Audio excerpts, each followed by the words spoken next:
প্রিয় দর্শক, আমন্ত্রণ জানাচ্ছি ইস্পাহানি মির্জাপুর জিরো আওয়ারে। আপনারা জানেন সমসাময়িক একটি বিষয় নিয়ে আমরা আলোচনা করে থাকি আমাদের এই অনুষ্ঠানে। আজ আমরা আলোচনা করব পাহাড়ে উৎসব আয়োজন ও পর্যটন নিয়ে দুশ্চিন্তা। আমাদের স্টুডিওতে দুজন আলোচক উপস্থিত হয়েছেন এই বিষয়ে কথা বলার জন্য।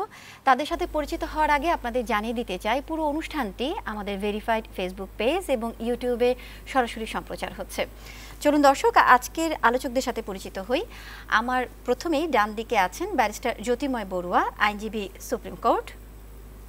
এর পাশে আছেন ইব্রাহিম খলিল নোমান, পরিচালক, tour operators association of Bangladesh, TOAB. আপনাদের দুজনকে আমন্ত্রণ জানাচ্ছি আমাদের স্টুডিওতে। দর্শক, মূল আলোচনায় যাওয়ার আগে চলুন জেনে নিই আজ বৈশাখী টেলিভিশনে প্রচারিত প্রধান প্রধান সংবাদ শিরোনামগুলো। বৈধ পথে রেমিট্যান্স প্রবাহ বেড়েছে, সেপ্টেম্বরে এসেছে $240 কোটি। শ্রমবাজারে দক্ষ লোক পাঠালে আরও বাড়বে বলেছেন আর্থিক খাত বিশ্লেষকরা। শেরপুরে বন্যায় মৃত্যু বেড়ে 10 জন, পানি নামায় ক্ষতি স্পষ্ট হয়েছে। ময়মনসিংহে বন্যার উন্নতি হলেও নেত্রকোনায় অবনতি হয়েছে। দীর্ঘ সময় ক্ষমতায় না থেকে নির্বাচন অনুষ্ঠানের প্রস্তুতি নিতে অন্তর্বর্তী সরকারের প্রতি আহ্বান জানিয়েছে বিএনপি।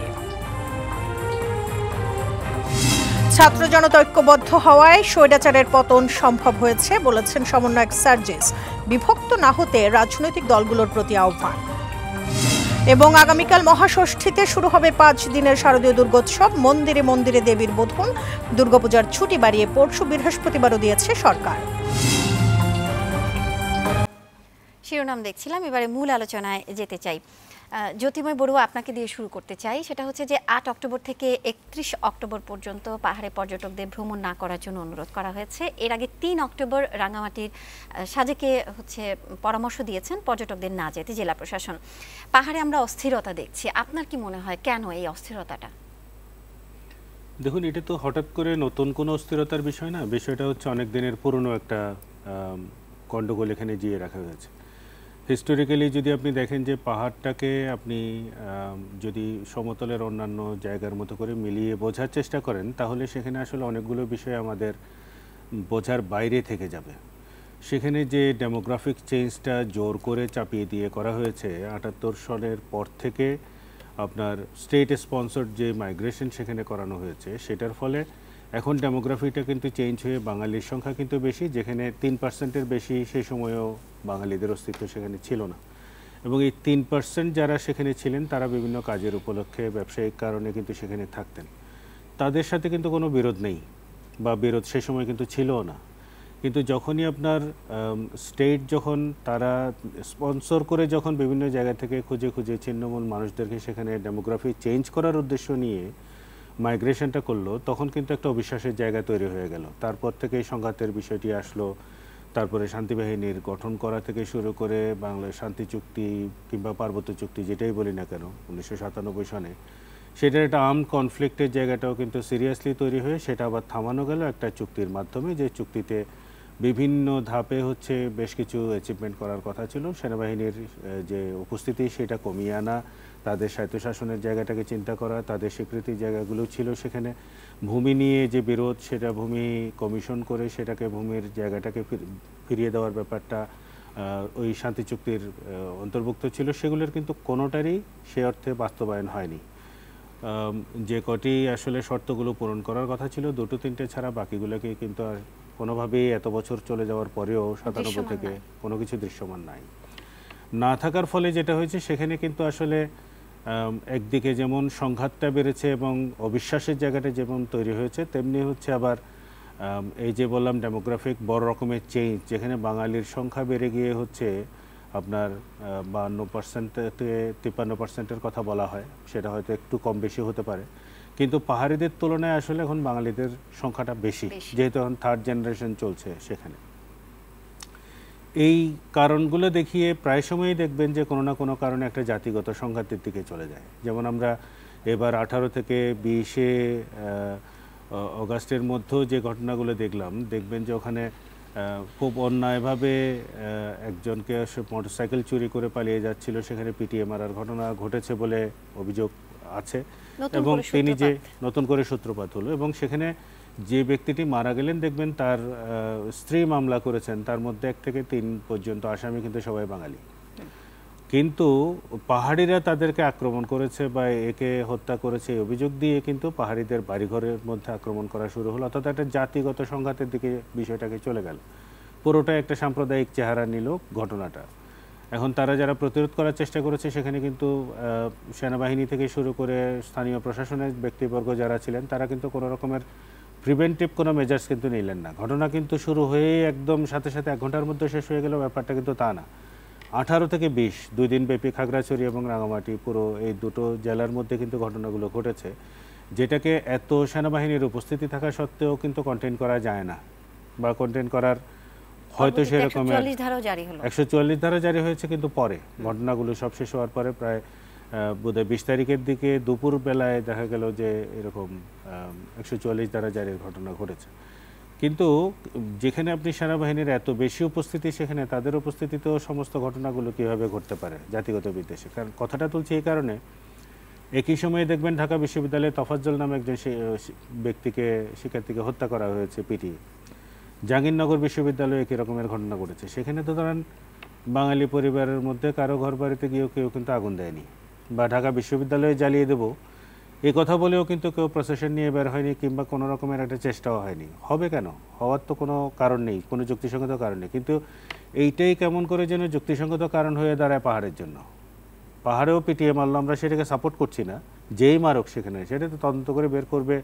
দোষী যারা তাদের তো অপরাধী ছাড়া আর অন্য কোনো পরিচয় নেই, সে পাহাড়ি না বাঙালি এটা বিষয় না, সে আইনের দৃষ্টিতে হচ্ছে অপরাধ করেছে, ফলে তদন্ত করে বিচার করে তার শাস্তি হবে। যেটা ঢাকাতে ঘটেছে কিংবা জাহাঙ্গীরনগরের ঘটনায় আপনি দেখবেন যে যারা জড়িত বলে প্রমাণ পাওয়া গেছে, বিভিন্ন জায়গায় তথ্য পাওয়া গেছে, তাদেরকে গ্রেপ্তার করা হয়েছে, তাদের বিরুদ্ধে একটা নিয়মিত মামলা হয়েছে। ঠিক আছে, এটাই হওয়ার কথা, এইটাই ডিটারেন্ট হিসেবে কাজ করবে এবং আপনি ল অ্যান্ড অর্ডার সিচুয়েশন বলেন কিংবা আপনার বিচারিক সমতা তৈরি করার যে জায়গাটা বলবেন, সেটা তো কিন্তু এটাই প্রপার অ্যাকশন।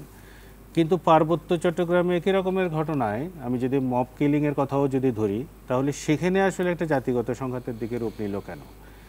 এই জাতিগত সংঘাতের যে রূপ নেওয়া এবং সেখানে যে প্রশাসনের ভূমিকা, এইটার আউটকামটা কি? আউটকামটা হলো এখন এই জায়গায় যে সেখানে যে বৌদ্ধ সম্প্রদায়ে যারা বসবাস করেন, বৌদ্ধ মন্দিরগুলোতে যারা থাকেন বৌদ্ধ ভিক্ষুরা, সেই ভিক্ষু সংঘের পার্বত্য বৌদ্ধ ভিক্ষুদের একটা আলাদা সংঘ আছে, অর্থাৎ একটা সমিতি আছে। এই অ্যাসোসিয়েশন থেকে ওনারা ঘোষণা দিলেন যে বর্ষাব্রত উদযাপন, বর্ষাব্রতের পরে আমাদের আশ্বিনী পূর্ণিমা থেকে, যেটাকে প্রবারণা পূর্ণিমাও বলা হয়, 1 মাস ব্যাপী আসলে একটা নির্দিষ্ট সময় থাকে, এক এক মন্দির এক এক দিন তাদের পছন্দ অনুযায়ী হচ্ছে অনুষ্ঠানটা আয়োজন করতে পারে। এটা যে মাসব্যাপী চলে তা না, কিন্তু 1 মাস পিরিয়ডের মধ্যে সারা বাংলাদেশের বৌদ্ধ ভিক্ষুরা যে কোনো মন্দিরে যা তাদের সুবিধা অনুযায়ী তাদের মতো করে প্রোগ্রামগুলো আয়োজন করেন, যাতে একজন অপরজনের প্রোগ্রামগুলো অ্যাটেন্ড করতে পারেন, সেই জন্য সব একই দিনেও হয় না। এই বর্ষাব্রত ব্যাপারটাও খুব ইন্টারেস্টিং। এটা হচ্ছে আপনার 3 মাসের রোজা রাখার মতো একটা ব্যাপার। এই সময়টায় বৌদ্ধ ভিক্ষুরা কিন্তু কোথাও মুভও করতে পারে না, তারা মন্দিরের ভিতরে কিন্তু থাকতে হয়। এটার কতগুলো হিস্টোরিক্যাল ব্যাকগ্রাউন্ড আছে, সেগুলোর দিকে আমি নাইবা গেলাম। এই 3 মাসের কিন্তু একটা রোজার মতো, রোজা যেরকম 1 মাসের রোজা হয়, এটা বৌদ্ধ ভিক্ষুদের কিন্তু একটা 3 মাসের রোজার ব্যাপার আছে। এটা যারা ডিভোটি যারা আছে, অর্থাৎ অন্য যারা গৃহীরা যারা আছে, তারা যদি মনে করে যে না তারাও এগুলো পালন করবে 3 মাস, তারা করতে পারে, এটা ঐচ্ছিক। কিন্তু বৌদ্ধ ভিক্ষুদের জন্য কিন্তু এটা ম্যান্ডেটরি। এই 3 মাস তারা মুভও করবেন না, যে যার যার মন্দিরে যেখানে অ্যাসাইন করা থাকে ভিক্ষু সংঘের তরফ থেকে, সেই জায়গাটায় কিন্তু ওনারা বসবাস করেন। এবং এই 3 মাসের যে বর্ষাব্রত যেটাকে বলছি আমরা, এই রোজার মতো বিষয়টা যখন শেষ হচ্ছে, তারপরে আশ্বিনী পূর্ণিমার শুরু থেকে কার্তিক পূর্ণিমা পর্যন্ত এই যে 1 মাস পিরিয়ড, এই 1 মাসের মধ্যে হচ্ছে কঠিন চিবদান বলে তাদের যে পরিধেয় যে বস্ত্র, সেই পরিধেয় বস্ত্র এবং অন্যান্য ফলাদি আহার এগুলো হচ্ছে দান করার মাধ্যমে হচ্ছে একটা বড় রকমের অনুষ্ঠান হয়, সেটাকে বলছি আমরা কঠিন চিবদান। সেটা না করার ঘোষণা দিয়েছেন, এবং না করার ঘোষণা দিলেন সেখানে ওনারা কারণ যেটা দেখিয়েছেন, সেখানের ভিতরে কয়েকটা পার্টিকুলার বিষয় আছে যেগুলো আমার আগের বক্তব্যের সাথে কিন্তু আপনি মিল পাবেন। আমি হুবহু ওনাদের বক্তব্যটা একটা পত্রিকার রিপোর্টে যেভাবে এসছে দেখবেন যে আইন শৃঙ্খলা রক্ষাকারী বাহিনীর প্রত্যক্ষ ও পরোক্ষ সহযোগিতায় পাহাড়ে সহিংসতার ঘটনা ঘটেছে। এটি কিন্তু একটা বড় রকমের অভিযোগ। এটাকে আপনার জাস্ট পত্রিকায় একটা রিপোর্ট আসলো, ওনারা বললেন বলে কিন্তু আপনি পাশ কাটানোর সুযোগ নেই। এদের প্রত্যেকের কিন্তু আসলে জবাবদিহিতার জায়গায় আনতে হবে। যে আপনি তাহলে প্রত্যক্ষ এবং পরোক্ষভাবে সহিংসতায় যদি মদত দেন তাহলে কিন্তু আপনি অ্যাবেটর হয়ে যাচ্ছেন। আপনি কিন্তু ওই একই অপরাধের জন্য আপনার বিরুদ্ধে ফৌজদারি মামলা চলতে কোনো আইনগত বাধা নেই, বরঞ্চ এটাই হতে হবে যদি আপনি আইনের জায়গাটাকে যদি অবজেক্টিভলি যদি ব্যবহার করেন। তাহলে আইন শৃঙ্খলা রক্ষাকারী বাহিনী তো আসলে অপরাধের সাথে সম্পৃক্ত, তাহলে এটা বড় রকমের একটা অভিযোগ। কিন্তু এই যাবৎকালে যত সাম্প্রদায়িক হামলা হয়েছে তার কোনোটির বিচার হয়নি। এইটা কিন্তু আমরা আওয়ামী লীগের এন্টায়ার পিরিয়ডে এই কথাগুলো কিন্তু বলে গেছি যে গত 20 বছরের মধ্যেও যদি একটা হিসাব নেই, 20 বছরে কোনো একটি সাম্প্রদায়িক হামলার, সেটি পার্বত্য চট্টগ্রাম কেন বাংলাদেশের কোনো অঞ্চলে একটি ঘটনারও আপনি দেখাতে পারবেন না যেখানে আসলে বিচার হয়েছে। এখন স্বাভাবিকভাবে প্রশ্ন আসে যে এইটার সাথে সরকারের কী সম্পর্ক, এটা তো কোর্টের ব্যাপার। মোটেও তা না। ফৌজদারি মামলার বিচার করে হচ্ছে সবসময় রাষ্ট্র, বিচারকরা বসে থাকেন হচ্ছে রেকর্ডার হিসেবে, কারণ রাষ্ট্র হচ্ছে তদন্ত করে, মামলাটা করার পরে হচ্ছে তদন্ত করে সাক্ষী সাবুত জোগাড় করে সব কিছু নিয়ে আদালতে উপস্থাপন করে পিপির মাধ্যমে উপস্থাপন করার বিষয়বস্তুটাকেই তখন আদালত দুপক্ষকে শুনে তারপরে সিদ্ধান্ত দেয় যে কে দোষী আর কে দোষী নন। এখানে কিন্তু আদালতের অন্য কোনো ভূমিকা নেই। সো এই ভূমিকাটাকে আমরা বলি যে একটা রেকর্ডারের ভূমিকা। তো উনি রেকর্ডার হিসেবে ফাংশন করছেন, তোর বিচারের পুরো ব্যাপারটাই কিন্তু করছে রাষ্ট্র। রাষ্ট্রের ইচ্ছা অনিচ্ছার কারণে কিন্তু ফৌজদারি মামলার বিচার হয় না, ইতিপূর্বে কিন্তু এইসব কারণেই হয়নি। এই যে সাম্প্রদায়িক হামলার বলছেন যে পাহাড়ে বিচার হয় নাই, এটি সারা বাংলাদেশেরই কোনোটাই বিচার হয়নি। শুধু একটা দুইটা পূর্ণিমার কেসটাকে হয়তো ভোলার যে মেয়েটাকে রেপ করা হয়েছিল, গণধর্ষণের কথা আমরা জানি, যেটা এইটা হয়তো একটা এক্সেপশনাল ব্যাপার, যেটার কারণ মিডিয়া খুব সোচ্চার থাকার কারণে একটা এক্সেপশন। আদারওয়াইজ আপনার 2001-এর নির্বাচনের পরে যে সমস্ত সহিংসতা হয়েছিল সেখানে প্রায় 20,000-এর মতো মামলা হয়েছিল সারা দেশে, একটিরও বিচার হওয়ার কোনো নজির নেই। আপনি সাম্প্রতিক আপনি যদি 12 বছর আগের কথাই বলছি, সাম্প্রতিক গোনা আসলে রামুর ঘটনাটাও যদি ধরেন, সেই রামু উখিয়া টেকনাফের ঘটনাগুলো নিয়ে বৌদ্ধ মন্দিরে হামলা এবং বৌদ্ধদের বিভিন্ন বসতিতে হামলার ঘটনায় মোট 19টি মামলা হয়েছিল। 19টি মামলার মধ্যে একটি মামলা বাদী তুলে নেন, 18টি মামলা চলমান ছিল। সেই 18টি মামলায় বারবার করে পুলিশ কোনো কিছুই পাচ্ছে না, পরে ফার্দার ইনভেস্টিগেশন হয়েছে, ফার্দার ইনভেস্টিগেশন হয়ে এখন অনেক কিছুই এসছে, এখনও পর্যন্ত কিন্তু বিচারটাও শুরু হয়নি। বারবার প্রসিকিউশন থেকে বলা হয় যে সাক্ষী তো পাওয়া যাচ্ছে না। সাক্ষী পাওয়া না যাওয়ার তো কোনো কারণ নেই, কারণ হচ্ছে আপনি স্থানীয়দের কোনো একটা বাড়িঘরে গিয়ে আগুন দিচ্ছেন, কে আগুন দিচ্ছে এটা তো না দেখার কিছু নেই, সবাই তো আর পালিয়ে যায়নি, তারপরে পাওয়া যাচ্ছে না কেন? তার মানে হচ্ছে এখানে দুটো বিষয় আছে। রামুতে যেটা ঘটেছে সেটা হচ্ছে আপনার আওয়ামী রেজিমের বেশিরভাগ অপরাধীরা আওয়ামী রেজিমের সাথে সরাসরি সম্পৃক্ত থাকার কারণে স্থানীয়রা আসলে কেউ সাহসী করেন নাই যে ওখানে গিয়ে এগেনস্টে গিয়ে কথা বলবে, আদালতে গিয়ে বক্তব্য দেবে। আপনি উইটনেস প্রোটেকশনের জন্য কোথাও কোনো আইনও নাই, আর সেই সংস্কৃতিটাও ছিল না বাংলাদেশে যে উইটনেসকে আপনি যে প্রোটেক্ট করবেন, এটা একটা বিচারিক জায়গায় আপনাকে আসলে নিশ্চিত করতে হবে যে বিচারটা হচ্ছে। এই জবাবদিহিতার জায়গাটা কখনোই আসলে ছিল না, যে কারণে এটা পাহাড়েও একই রকমের অবস্থা। আরেকটা জায়গায় শুধু আমি একটু উল্লেখ করে নিই, সেটা হচ্ছে নামে এসব ঘটনায় নামমাত্র তদন্ত কমিটি করা হয়। সেটি বাংলাদেশের প্রায় প্রত্যেকটি ঘটনাতেই দেখবেন যে নামমাত্র কমিটি করা হয়, যা আলোর মুখ দেখে না। আপনি কি বলে কল্পনা চাকমার কথাই বলেন, হিল উইমেন্স ফেডারেশনের নেত্রী, তাকে যখন অপহরণ করা হলো সেটার কিন্তু তদন্ত রিপোর্ট সর্বশেষ এই রিসেন্টলি হচ্ছে কতবার তদন্ত হয়েছে, এগুলো কত রকমের আসলে মকারি যে হয়েছে তদন্তের নামে, এবং এই তদন্তগুলোতে কখনোই খুঁজে পায় না। কিন্তু যিনি জড়িত আমরা জানি যে তার পোস্টিং হচ্ছে টাঙ্গাইলে, তিনি টাঙ্গাইলে কাজ করছেন, ওই বেল্টের মধ্যেই দীর্ঘদিন ধরে তিনি চাকরি করছেন, আমরা জানি, কিন্তু তদন্তকারীরা কোনোভাবে খুঁজে পায় না। আমরা নানানভাবে শুনতে পাই যে যিনি অপহরণের সাথে জড়িত ছিলেন তিনি টাঙ্গাইলে পোস্টিং হয়েছেন, কিন্তু তদন্তকারী কর্মকর্তা খুঁজে পান না। তো এগুলো তো সবই সত্যি কথা। প্রশাসনের প্রতি কোনো আস্থা না থাকার পাশাপাশি বৌদ্ধ সমাজ ও ভিক্ষু সংঘ উদ্বিগ্ন, এমন নিরাপত্তাহীনতা ও নিশ্চয়তার কারণে পার্বত্য চট্টগ্রামের সব বিহারে কঠিন জীবনদান না করার ঘোষণা দেন পার্বত্য ভিক্ষু সংঘের সভাপতি শ্রদ্ধালঙ্কার মহাজন। এটা নিয়ে আবার হচ্ছে এখন পর্যন্ত ডিসিশন হয়নি প্রশাসন? না, এটা প্রশাসন গতকালকে বসেছিলেন, প্রশাসন 7 তারিখে ওনাদের সাথে বসছেন ডেপুটি কমিশনার মহোদয়।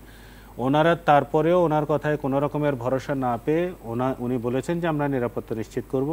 ওনারা এটা প্রত্যাখ্যান করে ওনাদের সিদ্ধান্তে অনড় আছেন যে ওনারা খনিজ জীবনদান উৎসব করবেন না। আচ্ছা, আসবো আপনার কাছে আবার। এবার ইব্রাহিম খলিল, আপনার কাছে জানতে চাই, আমাদের পর্যটন শিল্পে ব্যাপক সম্ভাবনা থাকা সত্ত্বেও বাংলাদেশ পিছিয়ে আছে।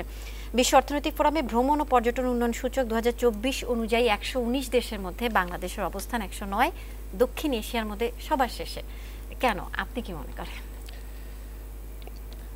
আসলে আপনি সঠিক জিনিসটা অ্যাড্রেসিং করছেন। টোটাল 119টা দেশের বাংলাদেশের অবস্থান 109 এবং দক্ষিণ এশিয়া এই টোটাল এই সার্কেলের মধ্যে আমাদের সর্বনিম্ন। তো এটার সবচেয়ে বড় জিনিস হলো বাংলাদেশের পর্যটনের যতটুকু ডেভেলপমেন্ট হয়েছে সেটা আমাদের প্রাইভেট সেক্টর থেকে আমরা যতটুকু বিভিন্নভাবে করা হয়েছে, কিন্তু গভর্নমেন্টের থেকে আমরা ওইভাবে কোনো সাপোর্ট আমরা কখনোই পাইনি। এবং এই যে টোটাল এই পর্যটন টোটাল আমি একটু জুলাই থেকে শুরু করি, যে জুলাই আগস্ট থেকে দেখেন আমাদের এই পর্যটনের বিজনেসের টোটাল ধস নামা শুরু করছে। যখন ছাত্র এবং জনতা যে আন্দোলন শুরু হলো সেই জুলাই থেকেই কিন্তু আমাদের অনেক বুকিং ছিল সারা বাংলাদেশে, এবং যারা আমরা ইনবাউন্ড করি বাইরের অনেক ফরেন ট্যুরিস্ট বাংলাদেশে আসার কথা ছিল তাদের এগুলি কিন্তু আমাদের ক্যান্সেল হয়েছে। এরপরে আপনার বাংলাদেশে ভ্রমণের বিভিন্ন নিষেধাজ্ঞা বিভিন্ন দেশের অ্যাম্বাসি থেকে কিন্তু বাংলাদেশকে কিছু কিছু কালো তালিকার অন্তর্ভুক্ত করা হলো, রেস্ট্রিকশন আনা হলো। এগুলির কারণেও কিন্তু বাংলাদেশের টুরিস্ট আসা বন্ধ হলো। এবং সাম্প্রতিক এই জুলাই আগস্ট থেকে শুরু করে এবং বন্যা, এরপরে এই পার্বত্য চট্টগ্রাম এই টোটাল এই এরিয়ার টোটাল সব কিছু মিলেই আমাদের কিন্তু একটা বড় ক্ষতির সম্মুখীন হইলাম এই ইন্ডাস্ট্রিতে যারা আমরা বিজনেস করি। এবং দেখেন এই যে পূজার একটা বড় ছুটি, এই ছুটিতে কিন্তু একটা ব্যাপক একটা বিজনেস হইতো টোটাল সব ডেস্টিনেশন, অনেক হোটেল বুকিং ছিল। সো এখন দেখেন এই যে দেখেন এই পুরো এরিয়া এতে কিন্তু টোটাল এই বুকিংগুলো আমাদের ক্যান্সেল হলো এবং আমাদেরকে কিন্তু সবাইকে মানি ব্যাক দেওয়া লাগতেছে। এরপরে এইটার সাথে আমার জানা মতে টোটাল প্রায় 20,000 ব্যবসায়ী সমিতি জড়িত, তাদের কিন্তু প্রচুর স্টাফ আছে, কর্মচারী, তাদের কিন্তু বেতন দেওয়া কিন্তু তাদের জন্য ডিফিকাল্ট হবে এই যে সাজেক, খাগড়াছড়ি এবং বান্দরবান প্রত্যেকটা ডেস্টিনেশনগুলিতে। এরপরে এদের কিন্তু আবার ওখানে এটার সাথে একটা পর্যটনের সাথে কিন্তু অনেক লোক জড়িত। আপনি একটা ট্রান্সপোর্ট যেটা ট্রান্সপোর্ট যাচ্ছে, হোটেল, রেস্টুরেন্ট, এটার সাথে কিন্তু অনেক ব্যাপক একটা কর্মসংস্থান জড়িত। এবং এই লোকগুলি কিন্তু তাদের কিন্তু আর বিকল্প কোনো কিন্তু ওই এরিয়াতে কিন্তু বিকল্প, দাদা আরও ভালো বলতে পারবে, বিকল্প কিন্তু স্কোপ কিন্তু নাই। এরপরে আপনি দেখেন এই জুন জুলাই আগস্ট এই 3 মাসটা কিন্তু আমাদের টাঙ্গুয়ার হাওরের একটা ব্যবসায়িক সিজনই হলো পিক সিজন। এইটা আবার আমাদের ওয়েট করতে হবে 2025-এর এই সময়টার জন্য। এই পুরো সময়টাই কিন্তু আমরা ক্ষতির সম্মুখীন হয়েছি। তো এইটা হইলো বিষয়। এখন আমাদের দেশের পর্যটক আসবে কেন, এটাকে আপনি প্রথম চিন্তা করতে, বাংলাদেশে যে আসবে আপনি দেখেন যা ট্যুরিস্ট আসে, ফরেন ট্যুরিস্ট আসে তার ম্যাক্সিমামই দেখবেন। আমি যদি মানে ইব্রাহিম খলিল বলতে চাই আসবে না কেন, আপনি আমরা অনেক দেশ আছে যারা শুধুমাত্র পর্যটনের উপরে অর্থনীতি বেঁচে আছে। মালদ্বীপ আছে, শ্রীলঙ্কা আছে, নেপাল আছে, ভুটান আছে, সেখানে আমাদের তো অনেক কিছু আছে। আমরা কি আসলে ঠিকমতো প্রেজেন্টেশন করতে পারছি না, দেখাতে পারছি না? আমাদের অনেক কিছু আছে আপনি, কিন্তু সেগুলি আমরা সেইভাবে এক্সপ্লোর করতে পারি না। সেটা করবে কে? সেটা হলো আমাদের গভর্নমেন্ট, যেটা করার কথা সেটা কিন্তু না। আমাদের যাও আসে তাও দেখবেন সবই আসে কাজের, বিভিন্ন কাজের জন্য বাংলাদেশে আসে। রিয়েল ট্যুরিস্ট খুব মানে সংখ্যা খুবই কম, আসে না। ডোমেস্টিক টুরিস্ট না আসুক, কিন্তু আমরা যারা ভেতরে আছি, ডোমেস্টিক টুরিস্টে তো আপনাদের ছুটি পাইলে দেখেন কোন ডেস্টিনেশন ফাঁকা থাকে না। কিন্তু এখন বর্তমানে এই টোটাল এই জুন থেকে শুরু করে এই সেপ্টেম্বর অক্টোবর পর্যন্ত টোটাল কিন্তু এই সেক্টরে যারা আছে সবাই কিন্তু ক্ষতির সম্মুখীন। তাদের কিন্তু তারা এই ব্যবসা পরিচালনা করা আমাদের জন্য বিরাট ডিফিকাল্ট হয়ে গেছে। আমাদের তো এই 4 মাসে আমাদের কোনো বিজনেসই হয় নাই, এবং এই দিকে কিন্তু গভর্নমেন্টের কিন্তু আসলে ওইভাবে কোনো নজর নাই। কোভিডও আমরা ক্ষতিগ্রস্ত হয়েছি, তখনও ছিল। এটা তো একটা সাময়িক একটা সমস্যা আমরা ধরে নিচ্ছি যে এই 4 মাস ধরে আমাদের একটা ক্রাইসিসের মধ্যে দিয়ে যাচ্ছে, কিন্তু এর আগেও কি আমরা আসলে সরকারি বা আপনারা যারা আছেন বেসরকারিভাবে আমাদের পর্যটন খাত নিয়ে আপনাদেরও তো অতটা দৃশ্যমান আমরা আসলে দেখিনি, বা আপনাদের কি পরিকল্পনা ছিল এই পর্যটন খাতটাকে আরো বেশি ডেভেলপ করার ক্ষেত্রে? এখন আপনি বাংলাদেশের পর্যটনকে যতটুকু ডেভেলপমেন্ট হয়েছে প্রাইভেট সেক্টর থেকে আমরা করতেছি, সরকারিভাবে তো সেইভাবে কোনো আসে নাই। যেমন আমাদের গত গভর্নমেন্টের সময় দেখেন একটা মুজিব মানে বর্ষ করলো, সেখানে দেখেন এই বাংলাদেশের পর্যটন সেক্টরগুলি নিয়ে তারা কিন্তু অনেক কিছু করার সুযোগ ছিল, সেগুলি কিন্তু করে নাই। আপনি বাংলাদেশে ওয়ার্ল্ড কাপ হইলো, আপনি মানে একটা দেশের পর্যটন, আপনি দেশের লোক তো দেশে ঘুরবেই, তাদের হয়তো ওইভাবে কোনো স্কোপ নাই, তারা ঘুরবে, কিন্তু আপনি কিন্তু সেটা কিন্তু সেইগুলি কিন্তু এই ধরনের পদক্ষেপগুলি নেয় না। তারপরে অনেকগুলো আছে, লোকাল সিকিউরিটি আছে, দেশের সার্বিক পরিস্থিতি সব কিছু বিবেচনা করেই তো একটা ট্যুরিস্ট একটা দেশে আসে। একটা দেশে তো শুধু একটার উপরে ডিপেন্ড করে না, সব কিছু মিলিয়েই তো একটা ট্যুরিস্টের সেফটি। এবং এরপরে দেখেন বাংলাদেশে এই এই আপনার ঠিক আছে আপনি বললেন, এরপরে ঢাকার থেকে একটা লোক ঢাকার বাইরে যে সে যাবে, সে বিভিন্ন ডাকাতি বা বিভিন্ন কারণে আপনি আপনার বাসা তো নিরাপত্তার কারণে আপনি কিন্তু মুভমেন্ট আপনি করেন না। ইব্রাহিম খলিল, আসবো আমরা একটা বিরতিতে যাব। দর্শক, ইস্পাহানি মির্জাপুর 0 আওয়ারে নিচ্ছে একটা বিরতি, সাথেই থাকুন।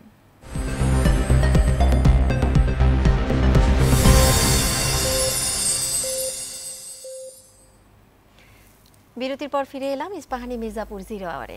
ইব্রাহিম খলিল, আপনি বলছিলেন। আচ্ছা, আপনি যেটা বলতেছিলেন যে আমাদের পর্যটনের বাধাটা কোথায়, এরপরে দেখেন সর্বশেষ যেই গভর্নমেন্টটা ছিল তারা একটা আইন পাশ করলো। সে আইনের ভিতরে মানে অনেকগুলি জিনিস ছিল না, পরে তারা বিধিতে সেই আইনগুলিকে আবার আপনার ইমপ্লিমেন্ট করলো। সেটাতে একটা বড় ছিল যে আপনার একজন ট্যুর অপারেটরকে তাকে 10 লক্ষ টাকা ব্যাংকের স্থিতি, 3 লক্ষ টাকা ডিপোজিট এবং আপনার 50,000 টাকা ফি দিয়ে তাকে রেজিস্ট্রেশন করতে হবে। এটা প্রথম আইনে ছিল না, পরে এটা এখন পরে বিধিতে এটা আসলো। এখন দেখেন অনেক স্টুডেন্ট পড়াশোনা শেষ করে সে কিন্তু আপনি এই পেশাটাকে বেছে নেয়। এখানে আমাদের বাংলাদেশে প্রচুর বেকার আছে। সে একটা সাজেকে বা সে একটা বান্দরবনে বা একটা অন্য একটা ডেস্টিনেশনে সে যদি একটা ট্যুর গাইডের আপনার কাজ করে, তার জন্য এইটা কি বাস্তবসম্মত না, তার পক্ষে কিন্তু এইটা বেয়ার করা সম্ভব না। এই জন্য আমাদের অ্যাসোসিয়েশন থেকে কিন্তু আমরা বলছি যে না, আমরা কেউ এটা রেজিস্ট্রেশন করব না, এটা বাতিল করার জন্য। এরপরে দেখেন জুন মাসে সর্বশেষ বাজেটে তারা আবার ভ্যাট ইমপ্লিমেন্ট করলো, আমাদের 15% ভ্যাট। সো এখন এই ভ্যাটটা ইমপ্লিমেন্ট করলো, সেটাও আপনার পেন্ডিং অবস্থায় আছে। লাস্ট এটা এখন কি হয়, গভর্নমেন্ট এখন নতুন আবার চেঞ্জ করলে সেখানে দেখেন 15%। এখন আমাদের দেখা যায় প্রত্যেকটা সেক্টর কিন্তু আলাদা আলাদাভাবে ভ্যাট নেওয়া হয়। এই প্রত্যেকটা সেক্টরের ভ্যাটটাকে আমরা আবার এটাকে একসাথে করে আপনাকে একটা প্যাকেজ প্রমোট করি। এখন আবার যদি 15% সেখানে ভ্যাট ইনক্লুড করা হয়, তাহলে আপনি একই সেক্টর থেকে আপনি কয়ভাবে ভ্যাট দিবেন? তো এগুলি কিন্তু আমাদের কিন্তু এমনিতে তো নাই, তারপরে আর এগুলি কিন্তু একটা বড় বাধা হবে এইগুলি যদি থেকে যায়। সো আমরা এগুলির জন্য আন্দোলন করতেছি, বলতেছি যে এগুলি এই বিশেষ করে এই কালো আইন এবং এই ভ্যাট, এই দুটার জন্য আমাদের উপরে না আসে। আচ্ছা, জ্যোতির্ময় বড়ুয়া, আপনি বলছিলেন অল্প করে যে পাহাড়ে জমি হচ্ছে জোরপূর্বক ওখানে বাঙালি ইনপুট করার বিষয়। এই যে পাহাড়ে ভূমির মালিকানা নিয়ে যে দীর্ঘকালীন দ্বন্দ্ব আমরা দেখছি, এর আসলে মীমাংসা মানে কিভাবে সম্ভব? এর মীমাংসা আসলে এই শান্তি চুক্তির মাধ্যমে যে আপনার একটা ভূমি কমিশন করা হয়েছিল, সেই কমিশনটি আসলে নিষ্ক্রিয় অবস্থায় আছে। তারা দীর্ঘ সময় ধরে মিটিংয়ের পর মিটিং করেছে, কিন্তু কোনো কার্যকর কোনো কিছুই অগ্রগতি আসলে হয়নি। এটিও সরকারের আসলে খুব একটা সদিচ্ছা ছিল না বলেই হয়নি, এটা খুবই পরিষ্কার। কারণ এই ভূমি কমিশন করে আপনাকে কেন এটাকে পরিষ্কার করতে হবে? কারণ সেখানে ভূমির যে প্রকৃতি এবং ভূমির যে মালিকানা এবং মালিকানার সাথে যে রেকর্ডের যে সম্পর্ক, সেটার কিন্তু একটা কমপ্লেক্স পজিশন আছে। আমরা যদি আইনের জায়গাগুলোতেও দেখবেন যে আপনার ব্রিটিশ পিরিয়ড থেকে হচ্ছে আমাদের এখানে ভূমি জরিপের ব্যাপারটা কিন্তু ফর্মালি আসলো। আমি বলছি না যে তার আগে থেকে ভারতবর্ষে কোনো জরিপ বা ভূমির ব্যবস্থাপনা ছিল না, তা বলছি না। সুলতানি আমল থেকেই কিন্তু আপনার নানা ধরনের ভূমি ব্যবস্থাপনার নজির আমাদের এই অঞ্চলে আছে। কিন্তু এই ব্রিটিশ পিরিয়ডে যখন আপনার ক্যাডাস্ট্রাল সার্ভেটা করতে শুরু করলো, সেই সময়টা থেকে যদি আপনি হিসেব করেন, তারা কিন্তু পার্বত্য অঞ্চল যেগুলো ছিল ভারতের, যেমন ধরেন মিজোরাম, মণিপুর, নাগাল্যান্ড থেকে শুরু করে 3 পার্বত্য জেলা ইনক্লুডিং সিলেট, তখন ওই শ্রীহট্টের অধীনেই হচ্ছে সিলেটটা ছিল। ওই আসামের পার্ট হিসেবে ধরে কিন্তু সিলেটেও শুরুর দিকে হয়নি, কিন্তু পরবর্তীতে সিলেটটা এক্সক্লুড করে, যেহেতু সেখানে সমতলের ভূমিটাও বেশি ছিল, অন্যান্য পাহাড়ের তুলনায় আসলে তার ক্যারেক্টার হুবহু একই রকম না। সিলেট এটাকে এক্সক্লুড করলেও কিন্তু মণিপুর, মিজোরাম, নাগাল্যান্ড এবং বাংলাদেশের এই 3 পার্বত্য জেলা এগুলো কিন্তু কোনো সময়ই জরিপের মধ্যে আসেনি। সেইটা যে কেবলমাত্র দুর্গম পাহাড়ি অঞ্চল হওয়ার কারণে জরিপের মধ্যে আসেনি তা না, তার মধ্যে দুটো স্পেসিফিক কারণ ছিল। একটা হচ্ছে তাদের যে ভূমির অধিকারের যে ধারণা সেটা কিন্তু সমতলের অন্যান্য অধিবাসীদের সম্পত্তির ধারণার সাথে একই রকম না। এক একটি জাতিগোষ্ঠী হচ্ছে এক একটি পার্টিকুলার এলাকাতে থাকছে, ওই পুরো এলাকাটাই হচ্ছে তাদের জমি, অর্থাৎ আমারের পরিবর্তে আমাদের। তো সিঙ্গেল আউট করা একটা পার্টিকুলার প্রপার্টিকে আলাদা আলাদা করে ডিমার্কেশন করার কোনো বিষয় তখন সেখানে ছিল না, এবং এটা তাদের ঐতিহ্যগতভাবে এটার কোনো স্বীকৃতি ছিল না, এখনও পর্যন্ত নাই। ওদের কিন্তু এখনও সেই জয়েন্ট প্রপার্টি ওনারশিপের ধারণা নিয়েই তারা থাকে। দ্বিতীয় যে ব্যাপারটা যেটা আমরা প্রায় সময়ই হচ্ছে মিস করে যাই আলোচনায়, আমি নিজেও মিস করেছি অনেকবার, সেটা হচ্ছে ল্যান্ডের স্কারসিটি। ওখানে বসবাস করার মতো ল্যান্ডটা তো ছিল আসলে যথার্থ অর্থেই খুবই সীমিত। তাহলে এই দুটো জায়গাকে আপনার কেন্দ্র করে সেখানে কিন্তু ব্রিটিশ পিরিয়ডে কোনো সার্ভে হয়নি। সার্ভে না হলে তো আপনার কোনো রেকর্ডের ব্যাপার নেই। পাকিস্তান পিরিয়ড, পাকিস্তানের যে 24টা বছর, সেই সময়েও তো কিন্তু তারা তাদের এই সংস্কৃতি, তাদের সম্পত্তির যে উত্তরাধিকারের ধারণা বা সম্পত্তির মালিকানার যে ধারণা, সেটাকে সম্মান দেখিয়ে পাকিস্তান পিরিয়ডেও কিন্তু কোনো সার্ভে সেখানে হয়নি। পাকিস্তান পিরিয়ডে কিন্তু সার্ভে, রিভিশনাল সার্ভে অনেক কিছু হয়েছে, কিন্তু ওই জায়গাটা এক্সক্লুডেড ছিল। তারপরে আপনার বাংলাদেশ পিরিয়ডেও কিন্তু এখনও পর্যন্ত কোনো সার্ভে সেখানে হয়নি। তাহলে আপনি যখন বলবেন যে পাহাড়িদের জমির কাগজ কই, জমির কাগজ থাকবে কোত্থেকে? আপনি তো কাগজ চাওয়াটাই হচ্ছে আপনি তাহলে ইতিহাস না জেনে প্রশ্ন করার মতো, সার্ভে হয়নি। তাহলে এই যে 78 সনে যখন আপনার রাষ্ট্র থেকে ডেমোগ্রাফি চেঞ্জ করার উদ্দেশ্য নিয়ে সেখানে যখন বাঙালিদের রিহেবিলিটেট করা হলো, সেখানে নিয়ে যাওয়া হলো, তখন তাদেরকে 5 একর করে জায়গা দেওয়া হয়েছে এক একটা পরিবারকে। কোথা থেকে দিলেন? কার জমি দিলেন? প্রথমত এই প্রশ্ন। দ্বিতীয় যে প্রশ্নটা, সেটা হচ্ছে বঙ্গীয় প্রজাস্বত্ব আইন বলে একটি আইন আছে 1950 সনের। এটাও ব্রিটিশদের করা আইন। এই আইনের 97 ধারা বলে একটি ধারা আছে। সেই ধারাতে বলছে যে আদিবাসীদের কোনো সম্পত্তি অন্য কোনো সম্প্রদায়ের কাছে হস্তান্তর করা যাবে না। যদি কোনো কারণে ভুলক্রমেও হস্তান্তর হয়ে থাকে, ডেপুটি কমিশনারকে ক্ষমতা দেওয়া হয়েছে সেই জমি তার কাছ থেকে উদ্ধার করে নিয়ে আবার আদিবাসীদের কাছে ফেরত দেওয়ার জন্য। তার মানে আপনি কোনোভাবে এটা অন্য সম্প্রদায়ের কাছে বিক্রি করতেই পারবেন না, অর্থাৎ দখল নেওয়া যাবে না। ব্রিটিশদের একটা আইডিয়াই ছিল যে ওদের সম্পত্তিটা প্রিজার্ভেশন করতে হবে, কারণ এদের টিকে থাকাটার সাথে সম্পত্তির বা ভূমির একটা সরাসরি একটা সংযোগ আছে। ভূমির সাথেই তাদের সমস্ত সংস্কৃতি থাকা অনেক কিছুই কিন্তু বেড়ে ওঠেও কিন্তু এই ভূমিটাকে কেন্দ্র করি। ফলে এই ভূমিটা কোনোভাবে যেন হাতছাড়া না হয়, তাহলে তাদের ডাইভার্সিটি, তাদের যে টিকে থাকা এক্সিস্টেন্স, এই জিনিসগুলো হচ্ছে কি হারিয়ে যাবে। যে কারণে আপনার এই সেকশন 97-এর মতো একটি ধারা সেখানে আসছে, এবং এটা এখনও পর্যন্ত কিন্তু বিদ্যমান আইন এবং যথাযথ আইন হিসেবে কিন্তু প্রয়োগ হচ্ছে। আমি গত 2-3 বছর আগেও এই আইনের অধীনে উচ্চ আদালতে মামলা করে কিন্তু এই বিক্রি ঠেকিয়েছি রাজশাহী অঞ্চলের কিছু সমতলের আদিবাসীদের জমি নিয়ে। এবার দেখবেন ওই 97 ধারার মধ্যে আসলে এই কথাটাও বলা আছে যে সিভিল কোর্টের কোনো এখতিয়ার থাকবে না এই জমি সংক্রান্ত বিষয়ে। দেওয়ানি আদালত যদি কোনো কারণে ভুলক্রমে এই সম্পত্তি হস্তান্তরের বিষয়ে কোনো রকমের আদেশ দিয়েও থাকে, সেটা আসলে অবৈধ হবে। তার মানে কোন জায়গায় নিয়ে যাওয়া হয়েছে, মানে ওদের প্রপার্টি প্রিজার্ভেশনের আইডিয়াটাকে কতটা স্ট্রংলি চিন্তা করা হয়েছে, যেখানে আইনের মধ্যেই বলে দেওয়া হয়েছে যে তাদের প্রপার্টি কোনোভাবেই অন্য কোনো সম্প্রদায়ের কাছে যাবে না। তাহলে 78-এ যখন আপনার 5 একর করে সম্পত্তি দিলেন, তাহলে সেই সময়ে যিনি ডিসি ছিলেন তার দায়িত্ব ছিল হচ্ছে ওই সম্পত্তিগুলো বাঙালিদের কাছ থেকে নিয়ে আবার আদিবাসীদের কাছে ফেরত দেওয়া। সেটা তো কিন্তু হয়নি। তার মানে আইনটা আছে, আইনটাকে রাষ্ট্র আইনভঙ্গ করেছে। সে সময় রাষ্ট্র আইনভঙ্গ করে জোর করে হচ্ছে সেখানে বাঙালিদেরকে ডেমোগ্রাফি চেঞ্জ করার একটা অসৎ চিন্তা থেকে সেখানে আসলে নিয়ে গেছে, এবং ইচ্ছাকৃতভাবে এই সংঘাতটা কিন্তু তৈরি করেছে।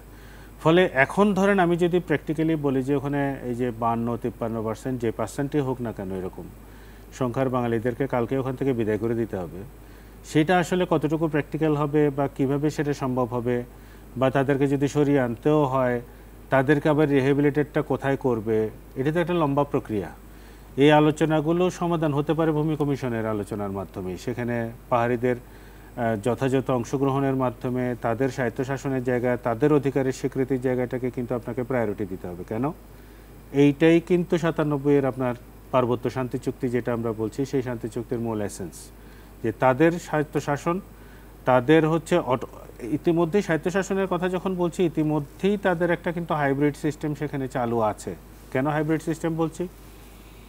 ওখানে কিন্তু 3টে যে সার্কেল, সেই সার্কেলের চিফ, তাকে আইনগতভাবে স্বীকৃতি দেওয়া আছে।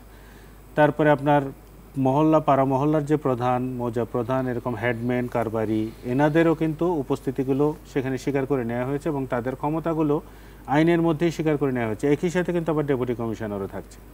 অর্থাৎ পাহাড়িদের নিজস্ব শাসন ব্যবস্থার যে 3টা স্তরের যে আলাপটা তুললাম, কারবারি, হেডম্যান এবং হচ্ছে আপনার সার্কেল চিফ, সেটা যেরকম আইনের মধ্যে স্বীকৃতি আছে, একই রকমভাবে আবার ডিসি, তাহলে দুটোর সংমিশ্রণ একটা হাইব্রিড সিস্টেম কিন্তু চলছে। ফলে তাদের স্বাধিকারের জায়গাটা, তাদের যে স্বীকৃতির জায়গা, তাদের যে পরিচয়ের জায়গা, সেইটার মেনে নিয়েই কিন্তু আপনার ওই সমাধানগুলোর দিকে আপনাকে যেতে হবে। আপনি যদি জোর করে চাপিয়ে দেওয়ার মতো কোনো সিদ্ধান্ত তাদেরকে দেন, তাহলে কিন্তু সেখানে শান্তি আসবে না। দীর্ঘস্থায়ী কিন্তু আরও সংঘাতের দিকে যাওয়ার কিন্তু সম্ভাবনাগুলো আবার নতুন করে তৈরি হবে। এখনই ধরেন এই ঘোষণাটা, সিগনিফিকেন্সটা আমাদের বর্তমান সরকার বুঝছেন কিনা আমি জানি না, যে ভিক্ষু সংঘ যখন ঘোষণা দিচ্ছেন 3 পার্বত্য অঞ্চলে কিন্তু প্রচুর বৌদ্ধিস্টরা বসবাস করেন, এই বৌদ্ধিস্টরা যখন ঘোষণা দিচ্ছেন যে তারা কঠিনজীবন দান উৎসব করবেন না, এটা কিন্তু একটা সিগনিফিক্যান্ট বড় একটা উৎসব। কিন্তু সেটার মেসেজটা যেটা দেশের বাইরেও যেটা যাবে, কিংবা বাংলাদেশের অভ্যন্তরে অন্যান্য বসবাসকারী বৌদ্ধ জনগোষ্ঠীর কাছেও যে মেসেজটা যাচ্ছে, সেটা কিন্তু খুবই নেগেটিভ একটা মেসেজ। এইটাকে অ্যাড্রেস করা জরুরি। প্রয়োজনে যারা প্রশাসনে ছিলেন তাদেরকে সেখান থেকে সরিয়ে হলেও তাদের আস্থাটা অর্জন করাটা খুব জরুরি, এবং এই পরিস্থিতিগুলো রিভার্স একটা প্লে করাটা কিন্তু খুবই জরুরি। এটার না আদারওয়াইজ অন্য রিপারকাশন হয়তো আমরা অন্যভাবে দেখতে পারবো দূর ভবিষ্যতে। কিন্তু সেই চেষ্টাটা আছে কিনা, সেই জায়গাতে আমরা যেতে চাই কিনা, সেটার উপরে পাহাড়ে শান্তি ফিরবে কিনা, জমির বিরোধগুলোকে আপনি যৌক্তিক একটা সমাধানের মধ্যে আসতে পারবেন কিনা, সেগুলো কিন্তু ডিপেন্ড করবে। সাথে একটা বিষয় শুধু একটু যুক্ত করে দিই, যে পার্বত্য অঞ্চলে যখন স্বাধিকারের প্রশ্ন আসে, এটা নিয়ে কিন্তু এক ধরনের ভুল প্রচারণা আসে, যে না, বাংলাদেশের নাগরিক হয়ে তারা আবার স্বাধিকারের চিন্তা করবে কেন। স্বাধিকারের চিন্তা করবে এই কারণে যে তাদের এটা কিন্তু একটা স্পেশাল এরিয়া। আপনি যখন কাপ্তাইয়ের যখন বিদ্যুৎ প্রকল্প তৈরি করলো, সেই বিদ্যুৎ প্রকল্প তৈরি করার কারণে কিন্তু একটা বড় অংশ কিন্তু পানির তলায় তলিয়ে গেছে, একটা বিশাল জনগোষ্ঠী কিন্তু বাস্তুহারা হয়েছে। এর ফলে কিন্তু ওখানে বসবাসের ভূমির সংখ্যা কিন্তু আরও কমেছে, যেটা 62 সনের আগের যে পরিস্থিতি ছিল। তারপরে যখন কাপ্তাই বিদ্যুৎ প্রকল্প হলো, সেই পানির সাবমার্স করে কিন্তু পানির তলে কিন্তু অনেকগুলো গ্রাম তলিয়ে গেল। তারপরে থাকার জায়গার এমনিতেই যথেষ্ট ঘাটতি। এইখানে এখন ভূমির বিরোধ হলে সেটা কোন আইনে হবে, সেটা নিয়েও কিন্তু আমাদের সুপ্রিম কোর্টের একটা এক্সারসাইজ কিন্তু আছে, একটা সিদ্ধান্ত কিন্তু আছে। ওয়াগাছড়া টি এস্টেটের একটা মামলা আছে, যেটা টি এস্টেটের মালিকানা নিয়ে কি বাংলাদেশের ল্যান্ড ল অ্যাপ্লিকেবল হবে না, ওখানকার কাস্টমারি ল অ্যাপ্লিকেবল হবে, এগুলো নিয়ে একটা বিরোধ হওয়ার পরিপ্রেক্ষিতে যেতে যেতে একদম সুপ্রিম কোর্ট পর্যন্ত কিন্তু এই মামলাটা গেছে। সেখানে সুপ্রিম কোর্ট পরিষ্কারভাবে সিদ্ধান্ত দিয়ে বলেছে যে পার্বত্য চট্টগ্রামের জন্য সিএসটি রেগুলেশন বলে একটি রেগুলেশন আছে 1900 শতকের, সেই 1900-এর সিএসটি রেগুলেশন চলবে, এবং সেখানকার যে সমস্ত কাস্টমারি ল আছে, সেই কাস্টমারি ল প্রিভেল করবে। বাংলাদেশের মূল ভূখণ্ডের যে আইন, সেটা ওখানে প্রলবত হবে না, এই কথাটা বলা আছে। সিএসটি রেগুলেশন যেটা 1900-এর যে রেগুলেশন, সেই রেগুলেশনের মধ্যেও পরিষ্কার করে বলা আছে যে বাংলাদেশের অন্যান্য জায়গার আইনগুলো যদি সেখানে বলবৎ হতে হয়, আলাদা গ্যাজেট নোটিফিকেশন করে সরকারকে বলতে হবে যে এই আইনটা পার্বত্য অঞ্চলের জন্য প্রযোজ্য হবে, আদারওয়াইজ কিন্তু প্রযোজ্য হবে না। তার মানে দেখেন, একটা জায়গায় বাংলাদেশের আইন, বিচার ব্যবস্থা সবগুলোই কিন্তু সেটাকে একটা স্পেশাল এরিয়া হিসেবে ধরে নিয়ে আইনগুলোতেও কিন্তু সেই স্পেশাল ট্রিটমেন্টগুলো এখনও পর্যন্ত বিদ্যমান আছে।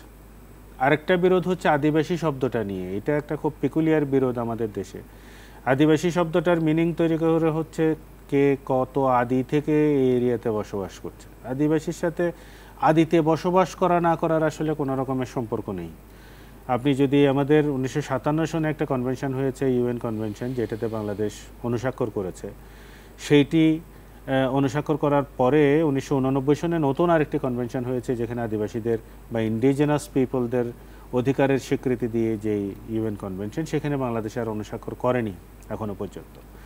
এই দুটো কনভেনশনের মধ্যে আদিবাসী বলতে কি বোঝাবে সেটার হচ্ছে খুব প্লেইন এবং সিম্পলভাবে যদি আমি সংজ্ঞাটা বলি, সেটা হচ্ছে একটি জনগোষ্ঠী যাদের হচ্ছে আলাদা, মূল জনগোষ্ঠীর বাইরে গিয়ে আসলে একটা আলাদা সংস্কৃতি আছে, তাদের নিজস্ব ভাষা আছে, জীবনযাপন পদ্ধতিটা কমপ্লিটলি ডিফারেন্ট, এরকমের যদি ক্যারেক্টারিস্টিক্সগুলো থাকে তাহলে তাকে আমি ইন্ডিজিনাস বলবো। এখন এই ইন্ডিজিনাস ইংরেজি শব্দটার আমরা বাংলা করেছি আদিবাসী। এখন আমরা ধরে নিচ্ছি যে বাঙালিরা এখানে আদিবাসী, সেখানে ওদের আদিবাসী হিসেবে আমি স্বীকার করব না। এই আদিবাসী মানে তো আদিতে বসবাস করার কোনো বিষয় কিন্তু এখানে নেই। ফলে এই যে বিরোধ, এবং আরেকটা বিরোধ দেখবেন যে ওখানে আমরা প্রায় সময় আমাদের বাঙালিদের কাছ থেকেই এই আর্গুমেন্টটা আসে যে বাঙালিরা যদি পাহাড়ে যায় নানান ধরনের রেস্ট্রিকশনের মধ্যে পড়ে এবং জমি কিনতে পারবে না, এই সে নানান ধরনের ব্যবস্থা, কিন্তু পাহাড়িরা তো বাংলাদেশের বিভিন্ন জায়গায় এসে তারা তো জমি কিনতে পারছেই।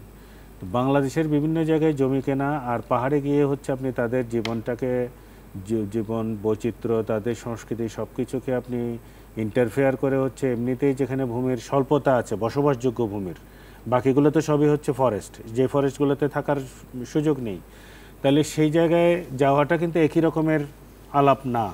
যেমন ধরেন বান্দরবানের দিয়ে যেতে হয়, থানচি বলে একটা জায়গা আছে, সেখানে তো যেতে এখনও লাগে হচ্ছে 3 দিন। তা এখন ওই এলাকাগুলো কিন্তু বর্ষার মৌসুমে কিন্তু অধিকাংশ সময়ে কিন্তু খাদ্যাভাবের মধ্যে এক ধরনের ফেমিনের মতো একটা সিচুয়েশন তৈরি হয়। সেখানে শস্য ভাণ্ডার করার নানান রকমের কিংবা খাদ্য মজুদের নানান প্রকল্প ইউএনডিপি থেকেও নানানভাবে চেষ্টা করা হয়েছে দীর্ঘ সময় ধরে, সেগুলো কিন্তু কোনোটাই ফাংশন করেনি। কেন? জ্যোতির্ময় বড়ুয়া, আমরা আর একটু জানবো, আমাদের একটা বিরতি নিতে হচ্ছে। দর্শক, ইস্পাহানি মির্জাপুর 0 আওয়ারে নিচ্ছে একটা ছোট্ট বিরতি, সঙ্গে থাকুন।